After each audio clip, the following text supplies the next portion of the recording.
6 bracket a plus b whole square plus 5 bracket square minus b square minus 6 into a minus b whole square. এটা একটা factorisation. এটা আগেও আমি post করেছি, অনেকে বলছে বুঝতে পারছো না, সেই জন্য এটা রিপোস্ট আমাকে করতে বাধ্য হচ্ছি আমি। তাহলে দেখো 6 a plus b whole square plus 5, এটা হচ্ছে স্কোয়ার মাইনাস বি স্কোয়ার, এর বদলে আমরা লিখতে পারি a plus b a minus b minus 6 a plus b whole square. এবার a plus b equal to m ধরি এবং a minus b equal to n ধরি, তাহলে এই জায়গাটা 6 হইল a প্লাস b এর বদলে m তার square plus 5 a plus b এর বদলে m, a মাইনাস b এর বদলে n minus 6 a minus b এর বদলে n, তাহলে n স্কোয়ার। তাহলে কী দাঁড়ালো 6m square plus 5mn minus 6n square. এবারে দুটোকে আমরা মাল্টিপ্লাই করব, 6 আর 6। আগে বলেছি যে সহগগুলো আগে মাল্টিপ্লাই করে নিয়ে তারপর সেটাকে উৎপাদক বিশ্লেষণে করে নিতে হবে, করে যোগ বিয়োগ করে বার করতে হবে।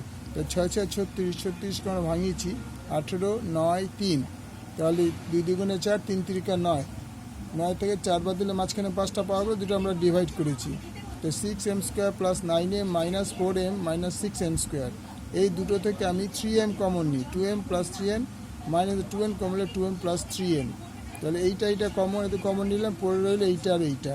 এর m আর n এর মান বসিয়ে পাই, এর 2 এর বদলে 2, m এর বদলে হচ্ছে m এর বদলে কত ধরেছিলাম a plus b plus 3n, 3 লিখলাম, n এর বদলে হচ্ছে a মাইনাস b ব্র্যাকেট আবার ব্র্যাকেট 3a প্লাস b হচ্ছে 3m এর বদলে 3a plus b minus 20a minus b, তাহলে 2a plus 2b 3a plus minus 3b, আর এদিকে হচ্ছে 3a plus 3b minus 2a minus 2b।